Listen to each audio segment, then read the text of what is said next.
अक्सर हम राजनीति को सिर्फ जीत हार का खेल समझते हैं, लेकिन ये उससे कहीं ज्यादा है। ये लोगों की जरूरतों को आंकड़ों में समझने और उन आंकड़ों से शासन की चुनौतियों का हल निकालने का विज्ञान है। आज हम मोहनलालगंज के चुनावी नतीजों को इसी नजरिए से देखेंगे। हम ये समझने की कोशिश करेंगे कि यहाँ के आंकड़े हमें राजनीति से परे एक बेहतर और जवाबदेह शासन का रास्ता कैसे दिखा सकते हैं। उत्तर प्रदेश के दिल में लखनऊ जिले में बसा है मोहनलालगंज। ये सिर्फ एक चुनावी नक्शा नहीं है, ये उस जमीन की कहानी है जहां राजधानी की चमक और देहात की जमीनी हकीकत आपस में टकराती है। यहाँ की मिट्टी में उम्मीदें भी हैं और गुस्सा भी, और यहीं के लोग अपनी जरूरतों के हिसाब से ये तय करते हैं कि सत्ता का ऊंट आखिर किस करवट बैठेगा। तो चलिए इस कहानी में गहराई से उतरते हैं। सबसे पहले हम मोहनलालगंज की जमीनी हकीकत और वहां के लोगों के असली मुद्दों को समझेंगे। फिर हम आंकड़ों की दुनिया में जाएंगे, चुनावी नतीजों का विश्लेषण करेंगे और दशकों पुराने पैटर्न को सामने लाएंगे। और अंत में इन सभी धागों को जोड़कर हम शासन के लिए एक ठोस ब्लूप्रिंट तैयार करेंगे। किसी भी इलाके की राजनीति वहां की मिट्टी से ही पैदा होती है, इसलिए सबसे पहले हम उन मानवीय मुद्दों पर ध्यान देंगे जो मोहनलालगंज के राजनैतिक माहौल को बनाते हैं। ये वो मुद्दे हैं जो हर दिन हर पल लोगों की जिंदगी को सीधे तौर पर प्रभावित करते हैं। मोहनलालगंज की जमीन पर 3 बड़े तनाव साफ दिखते हैं। पहला, किसानों का गुस्सा। सोचिए, उनकी जमीनें आईटी सिटी जैसी बड़ी परियोजनाओं के लिए ली जाती हैं, पर मुआवजा या तो अटक जाता है या नाकाफी होता है। ये सिर्फ पैसे का सवाल नहीं, ये उनकी पहचान और भविष्य का सवाल है। दूसरा तनाव है युवाओं की बेचैनी। शहरी उत्तर प्रदेश में लगभग हर 4 में से 1 युवा बेरोजगार है। डिग्री हाथ में है, सपने हैं, पर नौकरी नहीं। और इन दोनों आर्थिक मुद्दों के ऊपर है जातीय समीकरण का गहरा असर, जो हर चुनाव में वोटों की दिशा बदल देता है। इस इलाके की राजनीति को समझने के लिए इन शब्दों को समझना बेहद जरूरी है। पिछड़ा, दलित और अल्पसंख्यक, ये सिर्फ सामाजिक समूह नहीं है, ये उत्तर प्रदेश की राजनीति के 3 स्तंभ हैं। इन समुदायों का एक साथ आना या बिखर जाना किसी भी चुनाव का नतीजा तय कर सकता है। इनकी उम्मीदें और इनकी शिकायतें ही तो चुनावी घोषणापत्रों का आधार बनती हैं। तो अब जमीनी हकीकत से आंकड़ों की ओर बढ़ते हैं। इन आंकड़ों को सिर्फ सूखी संख्याएं न समझें, इन्हें लोगों की सामूहिक आवाज के रूप में देखिए। हर एक नंबर एक कहानी कहता है, एक उम्मीद या एक शिकायत बयान करता है। सबसे पहले इस लोकतंत्र के पैमाने को समझते हैं। 2022 में मोहनलालगंज में 3,63,000 से ज्यादा मतदाता थे। ये सिर्फ एक संख्या नहीं है, ये उन लोगों की ताकत है जिनकी आवाज मिलकर किसी को भी सत्ता तक पहुंचा सकती है या सत्ता से हटा सकती है। यहाँ का सामुदायिक ढांचा चुनावी गणित को बेहद दिलचस्प बना देता है। कुल मतदाताओं में से लगभग 39% दलित हैं। यही इस सीट की चाबी है। लेकिन कहानी और भी गहरी है। इस बड़े दलित वोट बैंक के अंदर भी पासी समुदाय लगभग 21% और जाटव समुदाय करीबन 14.5% हैं।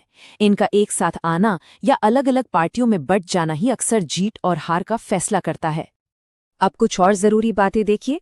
ये सीट अनुसूचित जाति के लिए आरक्षित है और सबसे अहम, 2022 में यहाँ लगभग 68% का जबरदस्त मतदान हुआ। राजनीति में जब लोग इतनी बड़ी संख्या में वोट डालने निकलते हैं तो इसका एक साफ मतलब होता है।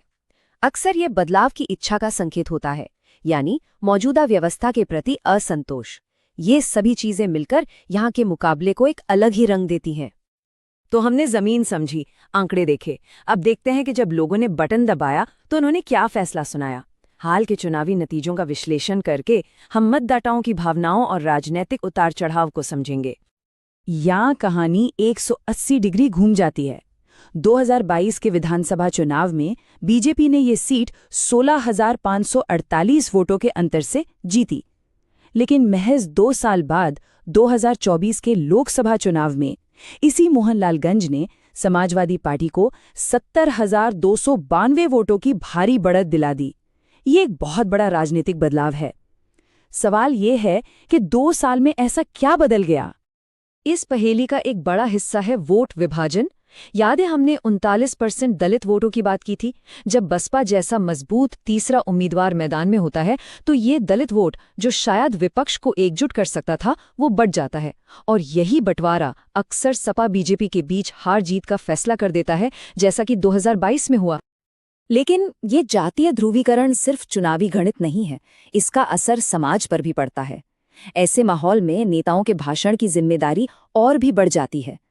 हमारा संविधान हर समुदाय की गरिमा का सम्मान करने पर जोर देता है, और यही सम्मानजनक संवाद बिना किसी को ठेस पहुंचाए हमारे लोकतंत्र की असली ताकत है। चलिए अब थोड़ा पीछे चलते हैं, क्योंकि आज जो हो रहा है वो अचानक नहीं है, उसकी जड़ें इतिहास में हैं।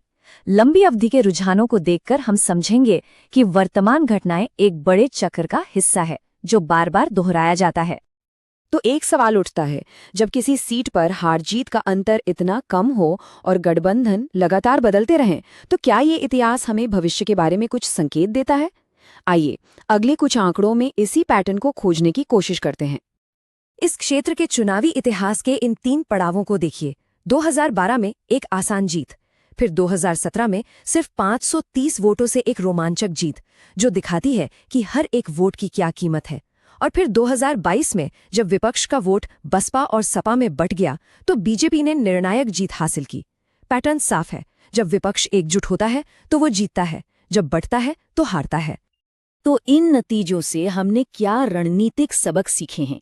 पहला, यहाँ अक्सर बहुकोणीय मुकाबले होते हैं जो वोटों को बिखेर देते हैं। दूसरा, स्पॉइलर इफेक्ट असली है, जहां एक तीसरा उम्मीदवार नतीजों को पलट देता है। तीसरा, समाजवादी पार्टी के लिए जीत का ऐतिहासिक फॉर्मूला दलित और ओबीसी वोटों को एक साथ लाना रहा है। और सबसे जरूरी, 2017 का 530 वोटों का सबक हमें सिखाता है कि जब मुकाबला कड़ा हो तो हर एक वोट की कीमत होती है। तो इन सब विश्लेषणों का मतलब क्या है?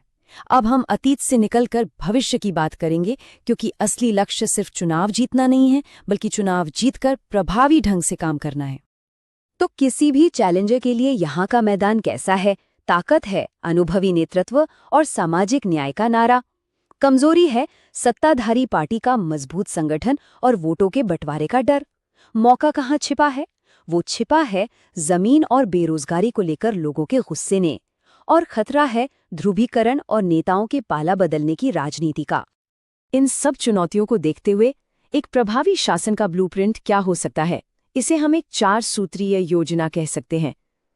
पिछड़ा वर्ग के लिए ग्रामीण विकास और रोजगार, दलितों के लिए सामाजिक न्याय और जमीन का सही मुआवजा, अल्पसंख्यकों के लिए सुरक्षा और कल्याण, और महिलाओं और युवाओं के लिए बेहतर शिक्षा, सुरक्षा और हुनर का विकास, ताकि उन्हें नौकरियां मिल सके। ये सीधे तौर पर लोगों की समस्याओं का समाधान है। आज के डिजिटल युग में एक अच्छा शासन डेटा के सही इस्तेमाल के बिना अधूरा है, लेकिन ये याद रखना जरूरी है कि नागरिकों का डेटा एक अमानत है। भारत का डेटा प्रोटेक्शन कानून यानी डीपीडीपी इसी विश्वास की नींव रखता है कि सरकार कोई भी योजना बनाते समय लोगों की निजता और सहमति का सम्मान करेगी। यही विश्वास प्रभावी शासन की असली कुंजी है। अब हम इस विश्लेषण के निष्कर्ष की ओर बढ़ रहे हैं। इस पूरी चर्चा का केंद्रीय विषय यही रहा है कि राजनीति का अंतिम उद्देश्य क्या होना चाहिए। ये सिर्फ सत्ता की लड़ाई नहीं है, बल्कि इससे कहीं ज्यादा बड़ा और महत्वपूर्ण है। इस पूरे विश्लेषण का सार इस एक लाइन में है: चुनाव केवल सत्ता हासिल करने की एक कवायद नहीं है, ये लोगों की समस्याओं को डेटा के जरिए समझने और उन्हें हल करने का एक मिशन है। ये शासन के लिए डेटा इंजीनियरिंग है, लोगों की जरूरतों को समझना और उन्हें पूरा करने का एक विज्ञान। यदि आप एक जन केंद्रित नेता बनना चाहते हैं और अपने निर्वाचन क्षेत्र का उत्थान करना चाहते हैं, तो blueprintstrategies.ai से mgr@blueprintstrategies.ai पर संपर्क करें या 08042041602 पर कॉल करें।